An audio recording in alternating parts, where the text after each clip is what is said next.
Hey everyone, welcome to Locked on Lakers for Wednesday. Brian Kamenetsky, Andy Kamenetsky. Why tonight's game in Detroit might be the most important one the Lakers have played all season. We'll explain next. You are Locked on Lakers,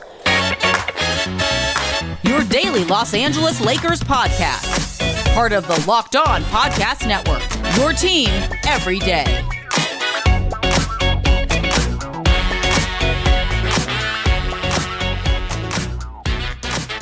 Thanks to everybody for making Locked on Lakers first listen of every day, Monday through Friday, no matter how or where you get your podcasts. It's always free. It's never behind a paywall. And Locked on Lakers on YouTube is where you can go hang out with 22,000 subscribers, all of whom are looking forward to perhaps a better effort tonight in Detroit, Andy, than the Lakers put forth in Philly. If they lose by 44 to Detroit, it's not going to be good. Let me put in perspective how long it's been since Detroit has won a game. They are, as of this recording, I believe, on a 14-game losing streak. Mm-hmm. Their last win was October 28th. James Harden was still a Sixer the last time Detroit won. Like, people were putting together their last-minute Halloween costumes the last time Detroit won a game. Yeah, it is. They're terrible, and there's just no way around it. So we'll get into that. We will get into what exactly the Lakers could change, per LeBron's note that a lot needs to change based on the loss in Philadelphia on Monday. And we'll talk about this leadership question that we got into a little bit for Tuesday's show. Do want to let people know that today the Locked on Lakers subtext channel is out there and available. It's a great way to communicate with us, get a little more insight into the show, participate into the show. We'll use it for mailbags, all kinds of ways to, rumors, news, all that stuff. Free 14-day trial if you go to joinsubtext.com/LockedOnLakers. This is a massive game, particularly, Andy, in the wake of what happened on Monday, for a couple reasons. As far as I'll tell me if you agree. The first one is Detroit is awful. You mentioned the 9 billion game losing streak that they are currently in, and so the Western Conference too competitive to give away games against god awful teams. The second part is, if you lose against Detroit now to come home with a 500 trip, which is what you want, I think, on any 4-game trip, particularly a tough one on the road, you got to win in Oklahoma City on Thursday, which is, second night of a back-to-back against a really good team. That is a tall order anyway. So you want to avoid that. But also, too, Andy, they need a palate cleanser. You go from LeBron says a lot needs to change to you lose to the Pistons. Now the what's going on generation, rumor mill is going to start going on. The angsty, what's wrong with the Lakers, are going to start coming apart at the seams and this and that. The loss to Detroit in the context of Monday's game would be, I think, unusually destructive. Well, Darvin talked after the game about how he didn't think the team as a collective reacted well to whistles not going their way, calls going against them, shots not going down, things like that. And just that the competitive spirit that he has come to expect from this team wasn't there.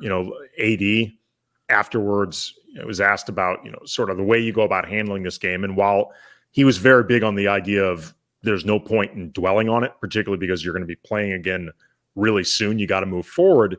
The idea of that, we'll watch film and guys need to be able to talk with each other honestly about what happened and take accountability. And as you and I discussed, there is nobody who stepped foot on that court in Philadelphia who can walk away blameless from that I looked fiasco. it up just for fun. I looked it up to see what the net ratings for the Lakers are in their last one game, which would basically just be Philadelphia. D'Angelo Russell led the team with a -16 net rating. Yeah. Poor Alex Fudge was -152 or something like that. That's why D'Lo was allowed to skip the film session. That's right. He doesn't need to be there. Alex Fudge had to watch the game 5 times. You know what? As long as Alex Fudge is getting a check, I don't think he cares what you ask him to do. But AD was asked about the reaction of players when it came to these sort of film sessions and whether or not people can be candid with each other and everyone can be professionals about it. And he said that he thought so, but the way he talked about it, it did sound like he was, if nothing else, a little bit concerned about the general mood with this team. And you want to make sure that you go in there feeling really good about yourself. Like, forget the idea of trying to get LeBron and AD rest on the second end of a back-to-back, because we've already discovered that doesn't mean bleep. Like, every single time they've had a ton of rest heading into the second end of a back-to-back, they crap the bed. Like, I want them to play like a triple overtime game tomorrow. Maybe then they'll win in Oklahoma City. Well, they'll be in rhythm. Like, they're basically going from one game straight to the next. And they're just, they're feeling in the flow of basketball. But exactly. You want to feel positive about yourself heading into this game, because under the best of circumstances, playing in OKC is difficult. Mm-hmm. That team is really good. That building has always been hard to play in. And I'm not saying that I think this team is on the verge of fracturing, because I think that would just be too dramatic. Right. That's a little clickbaity, excessive. But you lose this game against Detroit, and then you end up potentially losing against OKC, which could happen anyway. Mm-hmm. If nothing else, it feels like one of those moments where you look back and say, okay, was this where the fracture began? If that's where things headed. You just want to avoid that stuff. Right. I forget what day it was exactly, but everydayers will remember we did a show I believe it was during training camp, about the complete and total lack of drama around this team and how refreshing that is when you're talking about the Lakers, to have like no sense of drama at all. And that's something that you want to maintain. And I agree with you. Like, look, because what was it? 48 hours earlier, we were talking about the best win of the season and this great effort and energy the Lakers put out to go in shorthanded and beat Cleveland. And I think everybody played well. Right. Like, literally everyone played well. I think what frustrates people is that there is no through line. There's no consistency, I think, with this team. And so what you don't want to start doing at a time when, you're about almost a quarter of the way through the season and you're not, you win split the rest of this trip, you come back and you're perfectly no problems. Got to keep playing well. It's got to get better for the long-term goals, but they're not in any dire straits right now. But you don't want to add that element of drama, of questioning, of like, hey, what's wrong with the team? Not what hasn't come together yet. But like, this is way more than interest. There's something wrong with the Lakers. Well, right now it hasn't come together yet. We'll get to that next, with like what needs to change, but we're not in what's wrong territory. They have not played well enough to make you ever dismiss the idea of what's wrong. Like, they have played well enough, or if nothing else, have maintained a good enough record that there is no reason to panic about them. And quite frankly, there's no reason to panic because they can't do anything right now anyway, because they can't make any moves. And by the way, don't get so excited about that December 15th line either, because we're really talking January before the Lakers are able to really have flexibility. Right. So to some degree, like you want to play with urgency, but there's no point to, frankly, I think they could use a little more urgency at times, but there's no point in panicking because you can't do anything with that panic anyway. Hold that thought for a second, because I got a question about this topic here before we move into the stuff that LeBron thinks might need fixing. Kind of the difference between panic and flaw, like what's wrong and what's flawed. So I want to get into that a little bit next. Locked On Lakers is brought to you by eBay Motors, and our partners at eBay Motors have teamed up with Locked On Fantasy basketball host Josh Lloyd to bring you some of the best fantasy picks each week, all season long. Whether you're prepping for a daily draft or scouting the waiver wire, each week we are going to provide you with players guaranteed to fit on your roster. So let's take a look at some of the players that Josh has picked out for this week's eBay's Guaranteed Fit Fantasy Picks of the Week. Among others, Jaden Ivey, who Lakers will be seeing tonight. His level of play has improved since joining the starting lineup. And as of this recording, as a starter, 16.5 points per game, about 4 assists, 4 rebounds, and nearly a steal per game as part of the first 5. And since we've already established the Pistons are going nowhere this year, Detroit should be investing in his development, giving him heavy minutes. Exactly. Josh Lloyd from Locked On Fantasy Basketball is going to help you win your fantasy championship. And eBay Motors knows that a championship team is about each player being a perfect fit. Same with your vehicle. There's nothing worse than having your vehicle break down in real time. I once had my car break down, and by breakdown I mean catch on fire as I was on the way to trading in this car, because among other reasons I was worried it was in such bad shape it would catch on fire. And you can't drive like that. But had I had access to the 122 million parts for my, at the time, ride which, by the way, includes fire extinguishers. Yes, it does. It does include fire extinguishers from our good friends over at eBay Motors. I could have made sure that my ride was running smoothly and much less hot, literally and figuratively. Fire.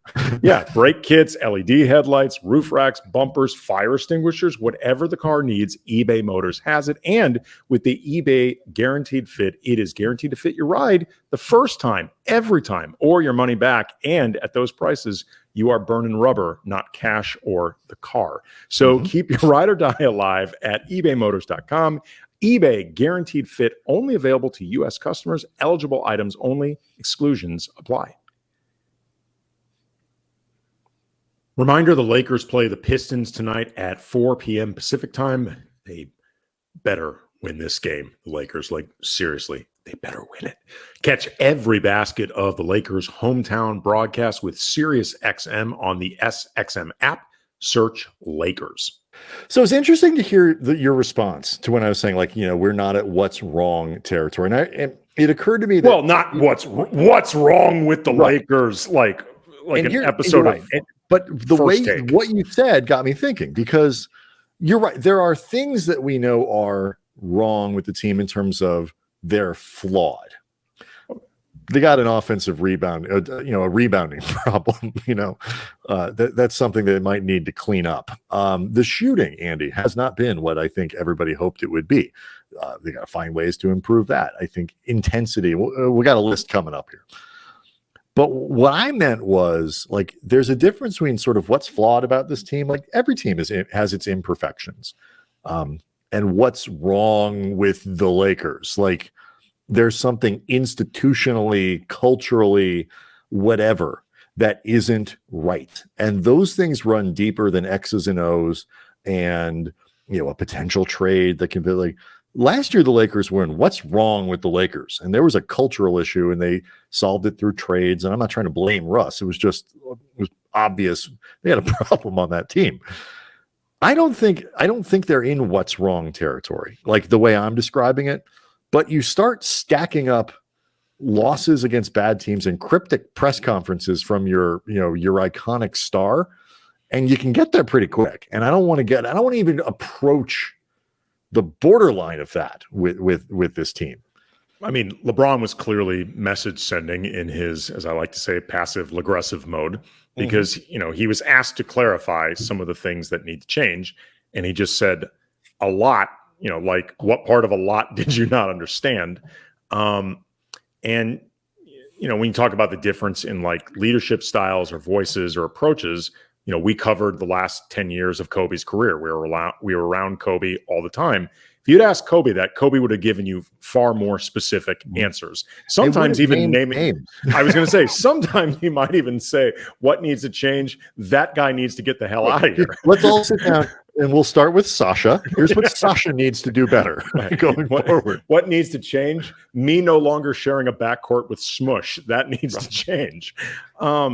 and look, there can be advantages to LeBron's way, advantages to Kobe's way, disadvantages as well. But like, one of the reasons that I think we're not at like nuclear what's wrong with the Lakers is, to some degree, you look at the guys that have been missing throughout this season, and without making excuses, that is a reason they are not performing at the level that a lot of people, including you and I, expected they would. Yes. Like right now, they are missing Jared Vanderbilt. They're missing Rui Hachimura. They're missing Cam Reddish, who is currently listed as probable. And, that usually means he will be available. They definitely could use him. And, Gabe Vincent, his timeline seems more murky. But, Rui hopefully is going to be soon to return. And it seems like Vanderbilt's moving in that direction. Those guys are missed. And, not having them on a regular basis, Vanderbilt has literally not played. That hurts the continuity they're looking to build with guys who, heading into the season, even if you didn't believe in Reddish as a part of the rotation, you certainly thought Vanderbilt, Vincent, and Rui were going to be important parts of what they did. It matters that they have not been available. Austin Reeves got off to a very, very difficult start that even if you think he's turning or turned a corner, it hasn't reached a place yet of seamlessness with the entire team overall. The Anthony Davis is being asked to carry a lot. Taurean Prince has frankly been underwhelming since other than maybe, I think Austin's higher profile, so there's been more attention paid, but Taurean's been a disappointment that has mattered. This is my fault for calling attention to him as the most pivotal and consequential signing that the Lakers made in the offseason. The one that I thought would make the biggest difference. I'm taking the fall for this one. And Christian Wood, after a really strong start, has cooled down some. So none of this necessarily means that it can't change or get better, or that these are insurmountable things. And for what it's worth, I think some of these guys will figure it out and get on a better track. And it will help when everybody is slotted correctly, because you hopefully have bodies available. Right. But there are other things that you look at and say, we headed into the season thinking rebounding could be an issue. Rebounding so far is an issue. The Lakers have a fine tradition of not being able to shoot from behind the arc, and it is continuing this year.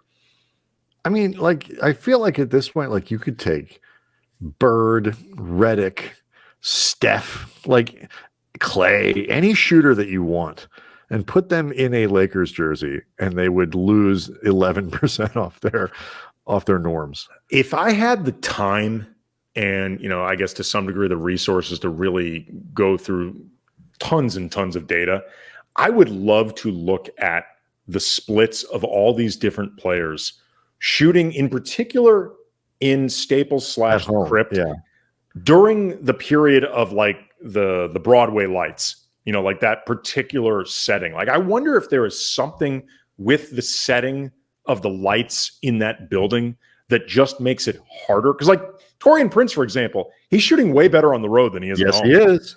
But I don't, again, it's all anecdotal. I haven't gone back and looked, but I don't think the other teams shoot poorly. But if they did it all the time, though, it could be different. It could be different if they, if Steph had to play 41 games a year, 43, counting the 2 games against the Clippers in the Crypt. No, but they don't do the Broadway lighting for the Clippers. Okay, so 41 games. If he had to do 41 games a year, he might be a dead ass bum. Who knows? Can you imagine? It's just something about the water, maybe. I don't know, but when you look at, I look at 3 things.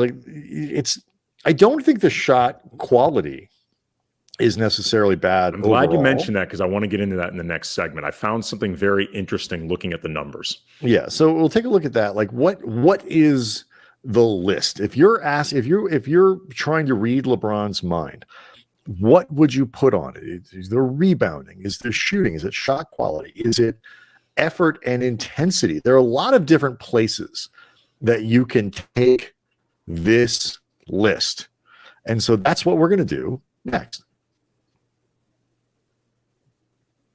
Locked on Lakers is brought to you by FanDuel, and you can enjoy this NFL season with incredible offers from FanDuel, America's #1 sportsbook. Right now, new customers get $150 in bonus bets back with any winning $5 moneyline bet. In other words, just pick a team to win outright. Don't worry about the spread. Bet $5 on it. If you win, $150 back in bonus bets. You can use those bonus bets on spreads, on player props, over-unders, futures. The app is really easy to use. And of course, you can also bet on the NBA. LeBron and AD both 75-1 as of this recording to win MVP over at FanDuel. Anthony Davis, 5.5-1 to win Defensive Player of the Year. Austin Reeves, 3.8-1 for Sixth Man of the Year. And Darvin Ham, 48-1 for Coach of the Year. So visit FanDuel.com/lockedon. Enjoy the NFL season. Enjoy sports with an offer you don't want to miss. FanDuel, an official partner of the NFL. Reminder, the Lakers play the Pistons tonight at 4 p.m. Pacific time. They better win this game. The Lakers, seriously, they better win it. Catch every basket of the Lakers' hometown broadcast with SiriusXM on the SXM app. Search Lakers.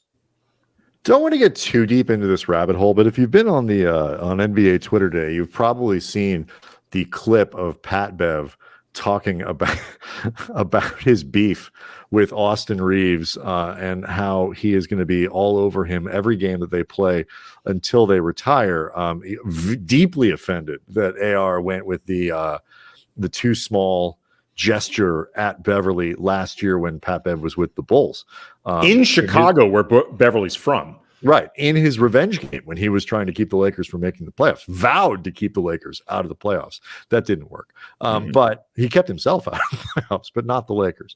So he talked about that and how until he retires, which maybe never, I'm fairly sure Pat Bev is going to figure out a way to stay in the NBA until he's dead, which many, many decades from now.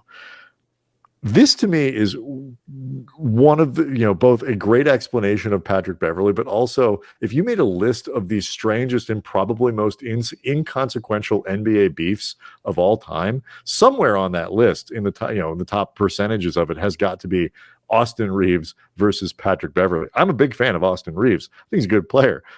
Are we talking? Does he really merit beef with really much of anyone? And certainly someone like Patrick Beverley. Look, I think this is fantastic. It's hilarious and very Pat Bev. But if you are going to too small Patrick Beverley, you should expect he's never going to forget that, because I'm pretty sure Patrick Beverley remembers every slight going back to third grade. Yeah. He's going to be driving by Reeves's house in 30 years, when they're both retired, just pointing at him, the slow drive by, scowling at him. But here's the thing too. Reeves was asked about this after the game because there was a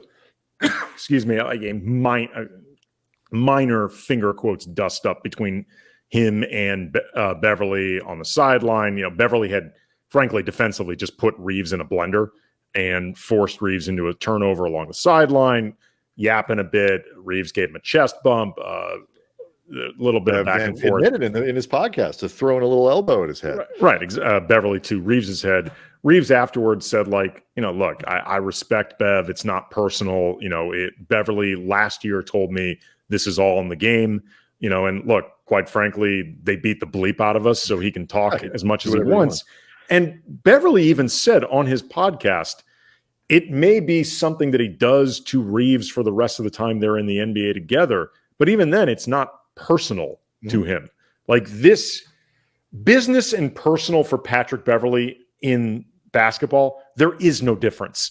They are one and the same thing. Exactly. There is no distinction for Beverly between business and personal. Right. That's not personal in the sense that he dislikes Austin Reeves as a human, but it's personal. Well, but I just think it's funny too. How dare he throw that gesture at me when Reeves was only threw it at him because Pat Bev threw it at LeBron a week earlier. I just find the whole thing to be very, very. It also too. It's not personal, in the sense that he doesn't dislike Reeves. if he disliked Reeves, it would be exactly the same. Again, there's no difference. It's why he and Russ were able to make up so quickly, because for both of them, it's always personal, even when it's business. So always one and the same. So what's on your list? You know, LeBron's got a vague directive to fix a lot. If you had to put together like your priority list on what needs to be fixed, what can be fixed, where would you start? Okay, here, I mean, we've talked, you know, to the nth degree about the rebounding issues. They're, you know, they need to do better on the offensive and defensive glass. I think a lot of it is, quite frankly, go after loose balls harder. You know, like Put a body on someone. Put a body on someone. Detail, all of that. Yeah, I mean, sometimes just go get the damn 50-50 ball. Like, they're 20th in the league in loose balls recovered as of this recording. Like, they don't do a good enough job with that sort of stuff. Like, for example, looked at the box score, the advanced stats box score against Philly. Philly got to 11 loose balls and the Lakers 6.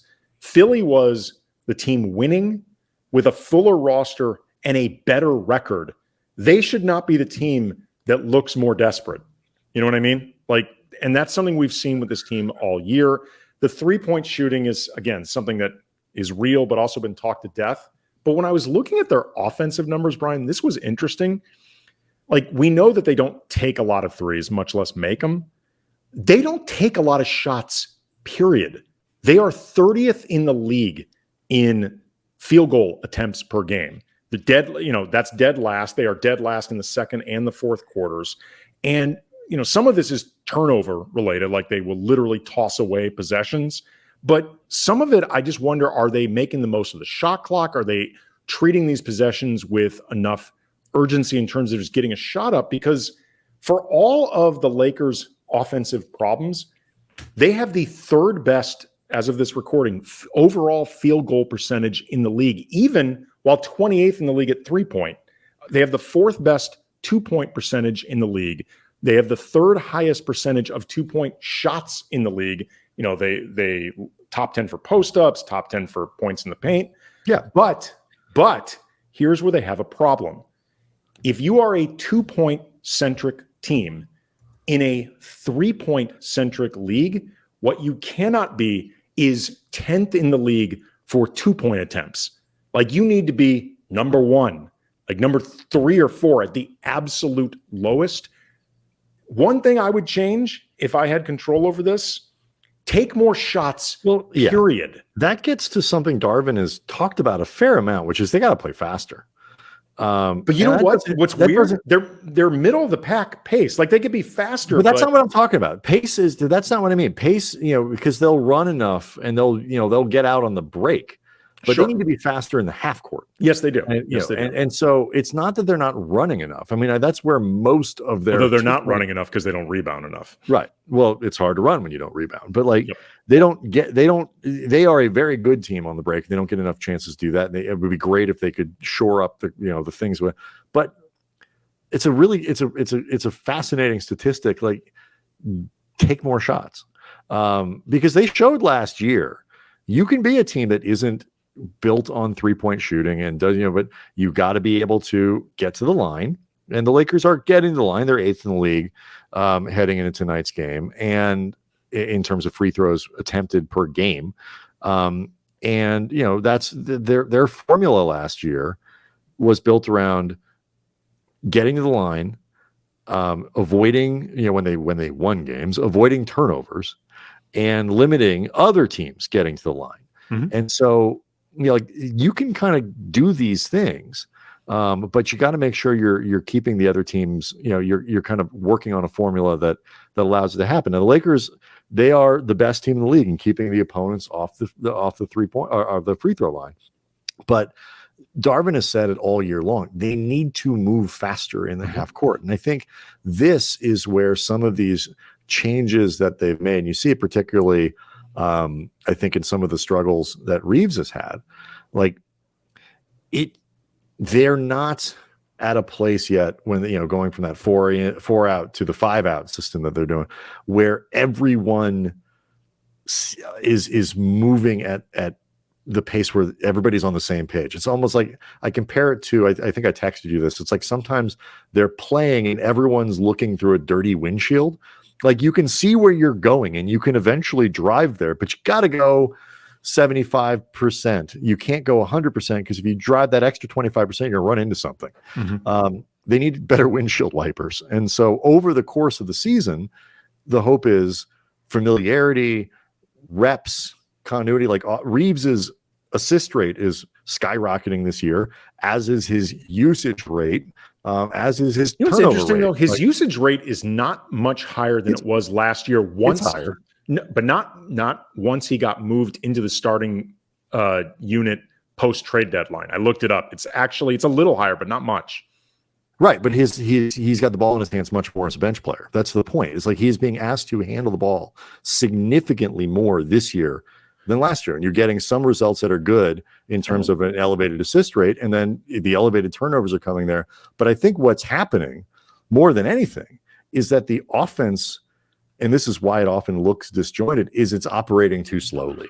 And so to your point about get more shots up, go faster in the half court. I'm not talking about fast break opportunities. I'm talking about in the half court. Get the freaking ball over half court in 4 seconds, not 6. That was your offense quicker. Do things faster. Maybe that is an LA thing as well, because I remember it was something, when we covered the Kobe Powell teams that used to drive us crazy with them too. Like there would be a lot of possessions where it felt like Kobe, Fish, and Lamar were having a contest to see who could get closest to an 8-second violation without getting called. And like, there were a lot of shots where Kobe ended up doing these bailouts where, in fairness to Kobe, they crapped away 17 seconds just like you can't expect setting up. Right. You it's like, okay, you go shoot. And like, I think that you just get too many of those bad last second shots, or whether it's Reeves or anyone else, it's kind of put into a position or put themselves into a position where you're not able to generate a good look, or that second look, or make the extra pass to get an even better look. Go faster. That's a great note, Andy. One other thing I wanted to mention too, and I want to give credit. I heard them talking about this on the Lakers Film Room podcast, Pete and Darius. And, there's been a lot of talk about the Lakers running 5 out and whether they have the personnel for it, whether it's working. It's very clear that they don't all look comfortable with it so far. And the Lakers team that doesn't take many threes is very counterintuitive, if not flat out strange, when you're playing 5 out. Yep. Because, maybe the whole point isn't about spread floor taking threes, but part of the reason you would spread the floor in the first place is to weaponize the outside shots. Otherwise, it doesn't matter how much you spread it out. Yeah. If you're not taking threes, eventually the lane will pack anyway. Right. The idea is you want to create penetration lanes for LeBron, for Reeves, whatever. And the Lakers make threes to do it, even D'Lo. But the thing I would say is, and they don't drive a lot either as a team. They are big built. Team. They are built to make more threes. Like that was what they did this offseason, was try to. So I can understand trying. You're only 20 games. You're not even 20 games in. So. But at some point, you do wonder, okay, when will they lose faith that the shooting will come around? Well, and I also wonder, though, if, as far as things that need to change, if that's one of the things LeBron was talking about. Maybe. And I want to make it clear. I don't know. I have no idea. He's shooting the ball well. There's that. By the way, too, other things that need to change real quick. The numbers. LeBron needs to, I think, be more heavily involved in the first and third quarter offense. He takes the fewest amount of field goal attempts in the first and the third. That might be tied to, at least to some degree, them falling behind so much. Maybe. Yeah. And it's not even that he's playmaking more. He's actually doing more playmaking in the second and fourth quarters. I don't think he's involved enough.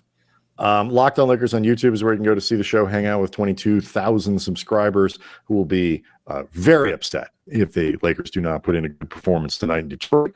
We, of course, will be back after the game. Actually, Andy will have a guest. I'm unavailable after the game on Wednesday, but Andy will have a special guest, Alex Regla from Silver Screen and Roll. Very smart dude. Great to have him on the show, and we will see everybody on Thursday.